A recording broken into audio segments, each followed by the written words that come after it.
সিরাতের অন্যতম একটা অংশ হলো এই যে কথা বলে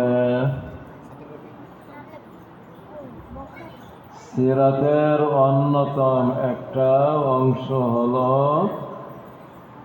পরস্পর সালাম আদান প্রদান করা, দেখলেই সালাম দেওয়া। কি বলো? হ্যাঁ, যাকেই দেখবা তাকেই সালাম দিবা। কি বলো, পারবা? উস্তাদদেরকে সালাম দিবা না? হ্যাঁ, উস্তাদরা বেশি সালাম পাওয়ার উপযুক্ত না? হ্যাঁ, তো সিরাতের অন্যতম একটা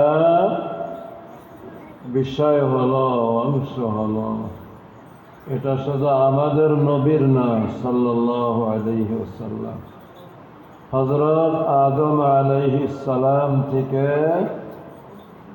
এই সিরাত বলা যায়, এই চরিত্র, এই অভ্যাস, এই নিয়ম নীতি, এটা আদম আলাইহিস সালাম থেকে শুরু হয়েছে আর একদম জান্নাতে যাওয়ার পরেও থাকবে। তো তোমরা যার সঙ্গে দেখা হবে তাকেই সালাম দেবা, ঠিক থাকবে তো? হাদিসে আছে, কেউ যদি দিনে 20 জনকে সালাম দিতে পারে তো গোলাম আজাদ করার সওয়াব হয় না নাকি বলে? একটা গোলাম আজাদ করলে যে সওয়াব হয়, 20 জনকে সালাম দিলে এই সওয়াব হয়। গোলাম আজাদ করলে কি সওয়াব হয় জানো? একজন যে গোলাম, তার প্রত্যেকটা অংশ অন্যের দাস। তো মুক্ত করলে যেমন প্রত্যেকটা অংশ দাসত্ব থেকে মুক্ত হলো, যে সালাম দিল, যে গোলাম আজাদ করলো, আল্লাহ পাক তার প্রত্যেকটা অঙ্গকে এরকম জাহান্নাম থেকে মুক্তি দান করে। এখন তো আর এই গোলাম চাইলেও আজাদ করা যাবে না, যাবে? কি বলো? হ্যাঁ, কেউ যদি চায় গোলাম আজাদ করতে, গোলাম আজাদ করা যাবে? হ্যাঁ, গোলাম আছে এখন, কিন্তু গোলাম আজাদ করার যে ফজিলত, এই ফজিলত অর্জনের আমল রয়েছে। যেমন এই যে 20 জনকে সালাম দিল, গোলাম আজাদ করার সওয়াব আল্লাহ পাক দান করেন। যে নিয়মিত বাসায় ঢুকে সালাম দেয়,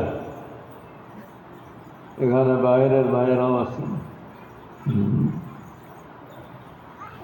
আবু দাউদ শরীফে আছে, 3 শ্রেণীর লোক আল্লাহর দায়িত্বে, ইন আশা রুজিকা ওয়া কুফিয়া, জীবিত থাকলে আল্লাহ এদেরকে হিফাজত করবেন, এদেরকে রিজিক দিবেন। ওয়া ইন মাতা দাখালাল জান্নাহ, মারা গেলে জান্নাত পাবে। তার ভিতরে রাজুলুন দাখালা বাইতাহু বিসালাম, সবসময় ঘরে সালাম দিয়ে ঢোকে। তো তোমরা বাসাওয়ালারা যখন বাসায় যাবা, যখন তোমরা রুমে কামরায় ঢুকবা, কেউ থাকলেও সালাম দিবা, যদি কেউ না থাকে তখনও সালাম দিবা না? কি বলো? তখন কিভাবে সালাম দিতে হয়? কামরায় ঘরে কেউ নেই, তখন সালাম দেওয়া লাগে না? কিভাবে সালাম দিতে হয় কেউ বলতে পারবা? দাঁড়ায় বলো তো একদম।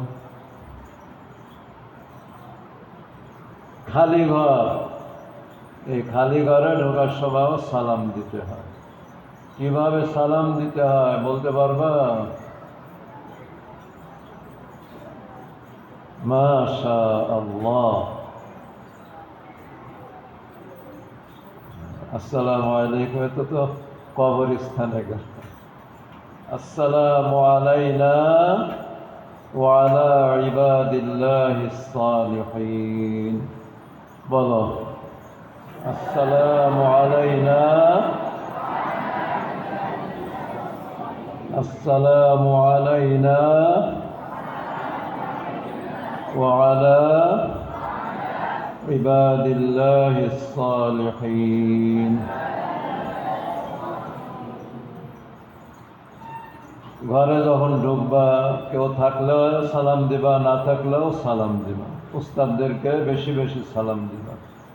যার সঙ্গে দেখা হয় এমনভাবে সালাম দিবা যে তোমাকে দেখলেই তোমার সাথী সঙ্গীরা সালামের কথা যেন মনে করে। হ্যাঁ, দেওবন্দে মৌলানাও মনে হয় পড়ছেন, দেওবন্দে পড়ছেন না? আমাদের একজন উস্তাদ ছিলেন, সাঈদ আহমদ পালনপুরি নওয়ারাল্লাহু মারহাবাহ। ওনাকে আগে সালাম দেওয়াটা কঠিন হয়ে যেত, ওনাকে আগে পারা যেত না। তো এই হলো একটা সুন্নাত, সিরাত, শুধু আমাদের নবীর না, সমস্ত নবীদের, আদম আলাইহিস সালাম থেকে শুরু, জান্নাতেও থাকবে। আর একটা সিরাত হলো ওযুর সঙ্গে থাকা। দেখো, যেমন গোলাম এখন চাইলেও আজাদ করা যায় না, কিন্তু আল্লাহ পাকের দয়া, গোলাম আজাদ করলে যে নেকি, যে সওয়াব, মর্যাদা অর্জনের ব্যবস্থা আল্লাহ পাক করে দিয়েছে, চাইলে এই সুযোগ গ্রহণ করতে পারে। কাফেরদের সাথে যুদ্ধ করে শাহাদাত বরণ করা, এটাও বলা এখন কঠিন না সহজ? কি বলো? চাইলে যুদ্ধ করে শহীদ হওয়া যাবে? যাবে? হ্যাঁ, যাবে না। কিন্তু হাদিসে আছে, কেউ যদি ওযুর সঙ্গে সবসময় থাকে, সবসময় কেউ যদি ওযুর সঙ্গে থাকে, আল্লাহ পাক তাকে শাহাদাতের মর্যাদা দান করবেন। কি বলো? হ্যাঁ, সবসময় ওযুর সঙ্গে থাকা যাবে না। ওযুর সঙ্গে থাকলে, ওযু একটা নূর, ইলম ও নূর, দুই নূর একসঙ্গে মিলে গেলে অনেক শক্তি বেড়ে যায়। আবার ওযু এটা অস্ত্র, এই অস্ত্র যদি থাকে তো শয়তান আক্রমণ করতে পারে না। তোমাদেরকে দুই বাদশার ঘটনা শোনে। বাদশাহ আলমগীরের নাম শুনছ? বাদশাহ মানুষ ছিল, কিন্তু এই সবসময় ওযুর সঙ্গে থাকত। আর একজন বাদশাহ হলো বাদশাহ নাসিরউদ্দিন, শামসুদ্দিন আলতামাস রহমতুল্লাহ আলাইহির ছেলে, সেও বাদশাহ ছিল, সবসময় ওযুর সঙ্গে থাকত। একবার ওনার এক বন্ধু, নাম ছিল মোহাম্মদ, তো সবসময় মোহাম্মদ বলে ডাকত। একদিন তাজউদ্দিন বলে ডাকছে, তাজউদ্দিন বলেও অনেকে ডাকতো, তার লকব ছিল তাজউদ্দিন, উপাধি তাজউদ্দিন ছিল। তো বন্ধু সবসময় মোহাম্মদ বলে ডাকে। একদিন এই 12-13 বছর পরে একদিন মোহাম্মদ বলে না ডেকে তাজউদ্দিন বলে ডাকল। সে খুব কষ্ট পেয়েছে, এত কষ্ট যার কাছে যায় না, মনে করছে খুব আমার পরে অসন্তুষ্ট, যে কারণে মোহাম্মদ বলেন। তো খবর দিয়েছে যে আপনি কেন আসেন না? তখন বলে যে আপনি আমাকে মোহাম্মদ বলে ডাকলেন না কেন? তখন বলে কারণ হলো আমি সবসময় ওযুর সঙ্গে থাকি। এই 13-14 বছরের ভিতরে সবসময় ওযুর সঙ্গে ঘটনাক্রমে ওই সময় যে ডাকার প্রয়োজন পড়ছিল, আমার ওযু ছিল না। আর মুহাম্মদ নবীর নাম ওযু ছাড়া নিব আমার ভালো লাগে না।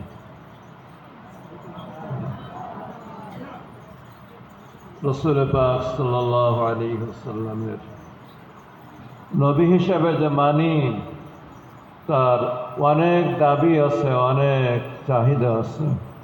তার ভিতরে অন্যতম একটা দাবি হলো তাবজিলুহু ওয়া তাযীমুহু হাইয়ান ওয়া মাইয়াতান। সম্মান, শ্রদ্ধা, ভক্তি। চিন্তা করছো, একজন বাদশাহ মুহাম্মদ ওযু নাই, ওযু ছাড়া মুহাম্মদ আমাদের নবীর নাম নিতে তার মন সায় দেয় না। তো তোমাদের পুরস্কার এসে গেছে, আর তোমাদেরকে কষ্ট দেব না। দুটো বিষয় আবারও তোমাদেরকে বলি। প্রথম কি বলছে রে? সালাম সালাম সালাম সালাম। খই ভাজে দেখছো? খই বা কি, এই যে এখন রাস্তায় রাস্তায় ভাজে, কি বলে রে? ভুট্টা ভাজে না, কি বলে এটাকে? পপকর্ন। এটা ওই চুলার পরে দিলে যেমন ফুটতে থাকে, তোমরা যখন বের হবা তখন এরকম সালামের যেন সালাম তোমাদের মুখ থেকে যেন ফুটতে থাকে। তোমাদের সালামের এটা শুধু সালাম না, এটা জিকির। আশা করি পুরো পরিবেশ এলাকার ভিতরে রহমত নাযিল হবে, শান্তি আসবে। বেশি বেশি সালাম সালাম সালাম। আর দুই নম্বর কি বললাম? সবসময় ওযুর সঙ্গে থাকলে কি লাভ বলছি বলো তো? শাহাদাতের মর্যাদা পাওয়া যায়। আল্লাহ পাক কবুল করেন। আমিন ওয়া আখির দাওয়ানা।